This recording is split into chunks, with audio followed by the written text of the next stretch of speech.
नमस्ते। मैं राजनंद और आज मैं बात करने जा रहा हूँ धर्म, राजनीति और व्यापार। ये एक हैं या अलग-अलग है और इन्हें एक होना चाहिए या अलग-अलग होना चाहिए।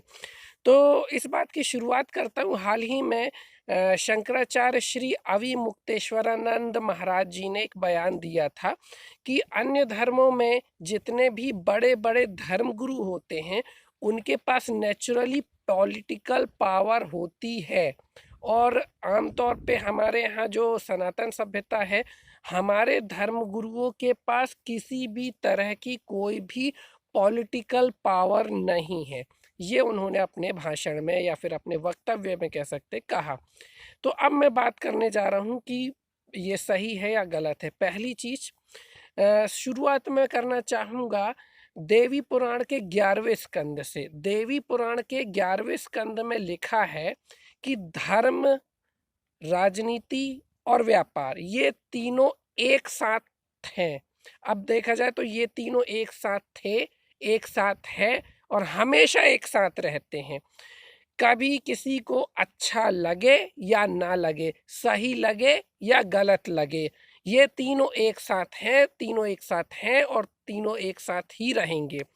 अब बात की जाती है कि लोग इन्हें अलग अलग करने की कोशिश करते हैं और ये समझते हैं, एक आम मनुष्य की, आम व्यक्ति की धारणा ये होती है कि ये तीनों अगर एक साथ होते तो भ्रष्टाचार होता है और इनका एक साथ होना सही नहीं होता है।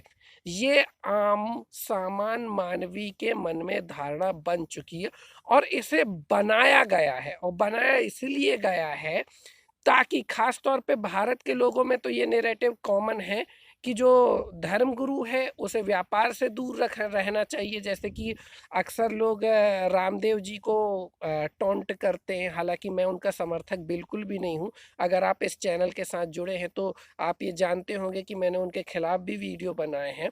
कई लोग रामदेव जी को टॉन्ट करते हैं। अगर योगी आदित्यनाथ जी किसी पद पे आ जाते हैं तो लोग उन्हें टारगेट कर देते हैं कि भाई तुमको तो कमंडल लेके चले जाना चाहिए संन्यास लेने, तुम यहाँ कर क्या रहे हो।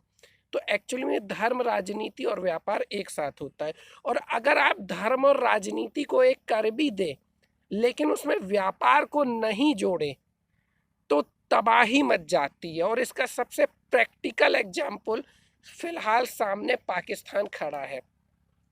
वहाँ पे धर्म और राजनीति एक है, सब कोई धर्म की ही राजनीति करते, लेकिन व्यापार का तो कोई अता पता नहीं है वहाँ पे। वहाँ के लोगों के पास संसाधन होते हुए भी वो व्यापार करने, काम करने में, उत्पादन करने में असफल रहे। आज उनका क्या हो रहा है दुनिया जानती, कुछ डिटेल में जाने की आवश्यकता नहीं है वहाँ पर। अब बात आती है कि कैसे मैं कह रहा हूँ कि दूसरे धर्मों में या कह सकते दूसरे संप्रदायों में धर्म और राजनीति एक साथ होती है। देखिए अगर कहा जाए कि धर्म के साथ जब राजनीति जुड़ती है तभी वो धर्म आगे बढ़ता है। बौद्ध धर्म तो पहले भी था और आगे भी रहेगा सॉरी माफ कीजिएगा। लेकिन जब महात्मा बुद्ध के बाद जब अशोक ने बौद्ध धर्म का प्रचार किया तब वो विस्तार को ज़्यादा पाया सॉरी। इसके अलावा आप आगे देखेंगे जैन धर्मों में भी बहुत सारे राजा जैनी हुए और ज़्यादातर राजा ही जैनी बने। जो क्षत्रिय थे वो ही जैनिज्म को उन्होंने अपनाया, तो उस समय जैन धर्म भी आगे गया। लेकिन जब आदि शंकराचार्य आए तो उन्होंने सनातन का प्रचार किया और राजाओं के यहाँ जा कर के डिबेट की, जिससे फिर से सनातन सभ्यता को एक बूस्ट मिला था वहाँ पे। यहाँ तक कि सिख संप्रदाय में भी आएंगे तो महाराजा रणजीत सिंह से लेके गुरु गोबिंद सिंह जी ने जब युद्ध किया और अपनी एक सत्ता स्थापित की तब इनकी सभ्यता को एक बूस्ट मिला। हुजूर सल्लल्लाहु अलैहि वसल्लम ने हमेशा ही सत्ता अपनाने के लिए प्रयत्नरत रहे और वो कामयाब भी हुए।